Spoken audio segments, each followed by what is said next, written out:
तर हाय नमस्कार. कसे आहेत सगळेजण? बरे आहेत का? तर मी का नाही अजून जेवण केलं नाही. तुम्हाला दाखवते किती वाजलं त्या. या डोक्याला टेन्शन असल्यावर खाऊ पिऊ तर वाटतं का? स्वयंपाक पाणी तर करू वाटतोय का? हा बघा घड्याळ तुम्हाला उलट दिसत असेल तरी पण मला सांगा की आता किती वाजल्या त्या. आत्तापर्यंत येड माणूस तर उपाशी बसल का? अजून मी उपाशीच आहे. तुम्हाला ही पण दाखवते. म्या कपडे किती धुतल्यात या. गा गा गा गा दिसत नाही, सावलीतनं उन्हातलं दिसत नाही बघा. हे बघा इथं एवढी कपडे धुतल्या ती, इथं एवढी कपडे धुतल्या ती. परत स्वच्छ घर पुसलेलं आहे. घर तसं काय मी रोज रोज पुसत नाही बरं का, दिवसाआड पुसते फिनेल बिनेल टाकून, कारण लेकरं काय घरी नसतात, शाळेत जाते ते. मी एकटीच घरी असते या, त्याच्यामुळं मी दिवसाआड घर पुसते. रोजच्या रोज झाडून बिडून असतं. आणि कपडे पण का नाही तुम्हाला सांगते एवढी कशामुळे की ह्या डोक्यामध्ये जे टेन्शन होतं का नाही, फोनवर बोलणं, ह्यानं फोन कर त्यांना फोन कर, राधे आमक्यानं असं सांगितलं, राधे फलाण्यानं असं सांगितलं, आणि असं भरपूर. आता समोरच्या माणसाला आपण किती खरं आहे ते हे पटवून द्यायला किती पार मस्तकाचे. कसं असतं, खोट्या माणसावर पटकन लोक विश्वास करतात व, पण खऱ्यावर का नाही, खऱ्या माणसाला पुरावाच द्यावा लागतात. पण खोट्या माणसाला पुराव्याची गरज नसते. खोट्या माणसानं, आणि खोट्या माणसाचं कसं असतं माहिती आहे का, जो माणूस जसा आहे ना, आता समजा मी वाईट आहे तर माझ्या डोक्यात पटकन वाईट गोष्टी बसणार, चांगल्या नाही बसणार, कारण मी चांगलंच नाही ना. असं असतं. चांगल्या माणसाच्या डोक्यामध्ये चांगल्या गोष्टी का नाही बसत्यात, पण वाईट माणसाच्या डोक्यामध्ये वाईट गोष्टी. तो माणूस वाईट स्वतः असल्यामुळं का नाही त्याला लय लय पटवून, किती वेळ पटवून सांगा आपली काय चूक नाही किंवा मी खरं आहे असं किती पण दाखवून द्या, पण ती माणूस ऑलरेडीच का नाही फालतडा असतो, त्यामुळे त्याला फालतू गोष्टी त्याच्या डोक्यात पटकन बसणार. मग असे काही लोक असतात ते, त्याच्यामुळं का ना माझं डोकं नुसतं मॅड झालं होतं. पण शेवटी मी काय निर्णय घेतला माहिती आहे का, फालतूक माणसाच्या नादाला लागून आपल्या डोक्याला टेन्शन घेण्यापेक्षा, आपण टेन्शन घेण्यापेक्षा त्या फालतूक माणसाच्या का नाही उरावर आपण चांगलं राहायचं, उरावर त्या माणसाच्या चांगलं राहायचं. मग तिथून पुढं मी उठले, घरातलं काम आवरलं, मस्तपैकी आंघोळ ही ती केली. तर काय जण मला म्हणतात की राधे तू खोटं बोलते, पोरीचं लग्न केलेलं आहे. तर चांगली गोष्ट आहे. राधी खोटं बोलती, पोरीचं लग्न केलंय, पण राधीनं मुद्दाम पटावू सांगितलं, तर चांगली गोष्ट आहे. ह्या बघा, पळून जाण्यापेक्षा का ना पोरीचं लग्न केलेलं काय वाईट नाही. आणि तुम्ही जर लग्नाला आला असाल तर मला काय आयर पोहोचलेला नाही तुमचा, तर मला तेवढा आयर पोहोचवा. ओके, चांगलं काय म्हणते ते, वरमायपणाची साडी आणा मस्तपैकी. हो का, वरमाय होऊन बसली, हिरवीगार साडी बी घेतली, जम्पर नाही शिवलेला अजून. तर काय जणांना तर काय म्हणले, तुझी पोरगी पळूनच गेली. चांगली गोष्ट आहे बाबानो, पळून नाही गेली, कारण पळून जाणारातला आम्ही नाही. आणि पळून जाण्यापेक्षा लग्न करून दिलंय म्हणलं तर ते जरा बरं वाटलं मला, की राधी खोटं बोलते या की पोरीचं लग्न केलंय. चांगली गोष्ट आहे.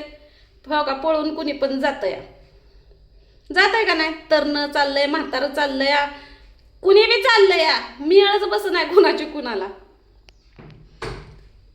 पण तुम्ही जे म्हणलं का ना पोरगी पळून गेली, त्याचं वाईट वाटत होतं मला, म्हणून मी स्पेशली व्हिडिओ बनवला होता. पण आता हे तुम्ही म्हणता का ना पोरीचं लग्न केलं, राधी खोटं बोलते, हे काय मला वाईट वाटण्यासारखं नाही.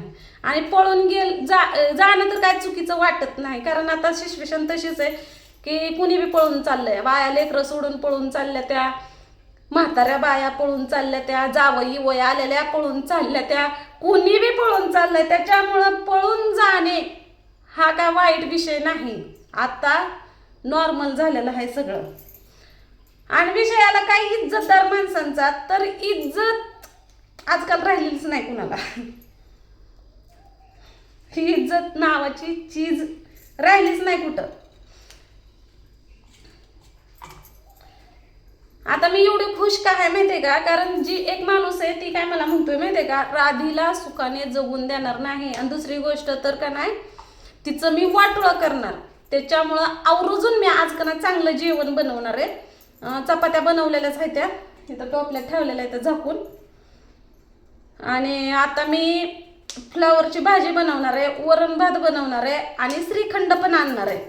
माझ्याकडे पैसे नव्हतं कारण नवरा माझा का नाही असल्या फालतूक माणसानं फुगवून त्याला लय येडा केला. ते सगळंच पैसे घरातलं घेऊन गेला. त्याच्यामुळं त्याला वाटलं असं हिच्याकडे काय पैसे नाहीत काय नाहीत. निलेश दादानं मला दिलं होतं गाडी खर्चासाठी पैसे. नंतर त्याला घरी आल्यानंतर मी बाजरी आणली. आणि मला उसणं पासणं देणारे बरेच जण आहेत कारण मी सोशल मीडियावर आहेत आणि माझ्यावर प्रेम करणारे भरपूर लोक येतं. तसंच मला एका ताईनं पैसे पाठवलं 1000 रुपये. त्या टायमाला मी थोडंसं डाळ बीळ ही आणली आणि बॅलन्स संपला होता माझा. तर ती निलेश दादानं टाकलेलंच, तुम्हाला ती पण माहिती आहे. त्याच्यामुळे मी म्हणलं नवीन वर्षाची नवीन साडी घालावं मस्तपैकी. हे माझ्या मोठ्या बहिणीनं आणलेली आहे. मध्ये नव्हती का आली ती, तिनं आणली होती. सुंदर साड्या आहे पण घालायला टाइमच भेटत नव्हता म्हणून आज घातली बघा. मी म्हणलं नवीन वर्षाची साडी घालावा आणि जळकुट्या लोकांना पण दाखवावं की मी किती खुश आहे. आणि विषयाला माझ्या नवऱ्यानं मला सोडून दिलं किंवा हाकलून दिलं. ही माझ्या स्वतःचं घर आहे. नवऱ्या ह्या घरामध्ये नवऱ्याच्या पैशाचा 1 रुपया सुद्धा नाही, 1 रुपया सुद्धा नाही. त्याच्यामुळं नवरा मला ह्या घरातनं हाकलून लावू शकत नाही. तेव्हा फक्त ह्या घरामध्ये मला त्रास देऊ शकतो.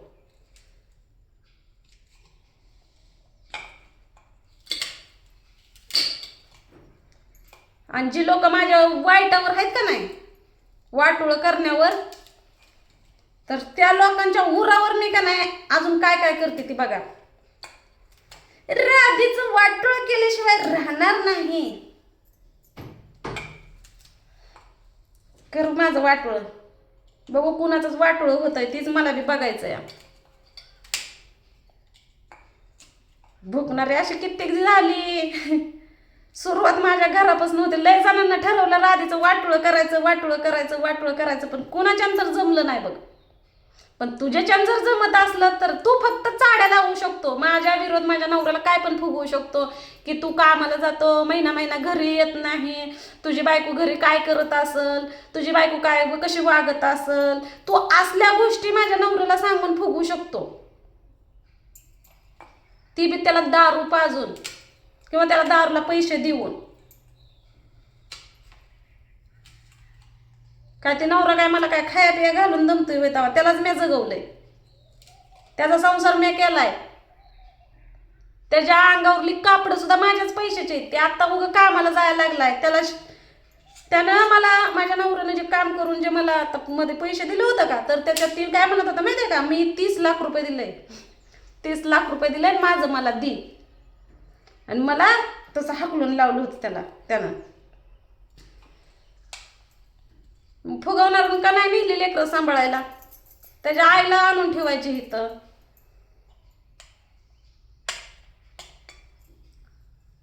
पण त्या माणसाला मला एवढं एक सांगायचंय माझं वाटोळ करणाऱ्या, हे बघ तू जरी माझ्या नुसत्या का नाही भावाला बहिणीला नवऱ्याला सांगून शिकवून फुगवून तू माझ्या विरोधात लावशील, तू माझी इथपर्यंत इज्जत काढू शकतो, माझ्या नातेवाईकात सांगू शकतो, सगळ्यांना सांग. मला कोण देऊन घेऊन पुरवत नाही. विषय आला परत त्याला हे करायचं. मी जर ठरवलं तुझी इज्जत काढायची तर तुझी इज्जत का नाही मी सोशल मीडियावर तर काढलच, पण पोलीस चौकीत तर का नाही असलं तुला रट आहेत का नाही मापच नाही.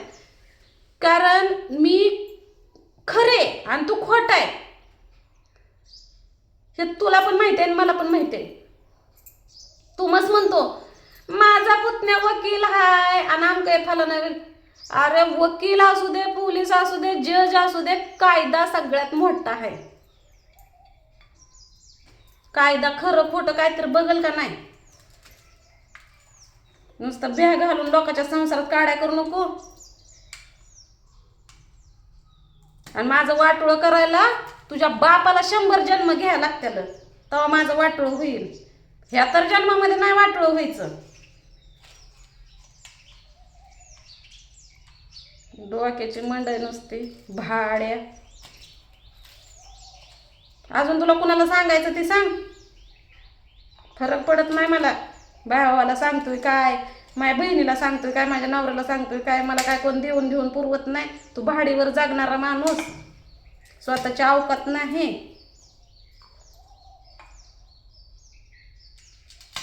हे असली लोक पण असतात बघा, खाऊन पिऊन वर टांगड्या करून मुतून जायचं, परत ती पण सोडा. आपल्याला गु खायची सवय आणि लोकांवर बोट दाखवायचे त्याच्यावर शितोडं उडवून. असली पण लोक असतात ह्या जगामध्ये आहेत. ही लोक त्या माणसांच्या आपल्या पुढे यायची का नाही अवकात लायकी नसते ना, त्या टायमाला ते लोक का नाही आपल्या आसपास फिरत असतात. तर चला, व्हिडिओला मोठा झाला, पोटाला भूक पण लागली, आता खाऊन पिऊन एन्जॉय करायचा आहे आपल्याला. कालच पोलीस चौकी मी गाठायची होती, पण माझ्या सण्याचं जरा दुखत होतं पोटात, त्यामुळे त्याला दवाखान्यात नेलं होतं मी. त्यामुळे उशीर झाला आणि त्याच्यामध्ये माझ्याकडे पैसे पण नाहीत ना, कारण कुठं जरी जायचं म्हणलं तर पैसे पाहिजे. तर त्या माणसाची असली त्याची ही करते का नाही, दुसऱ्याचं वाटोळ करायला निघालाय.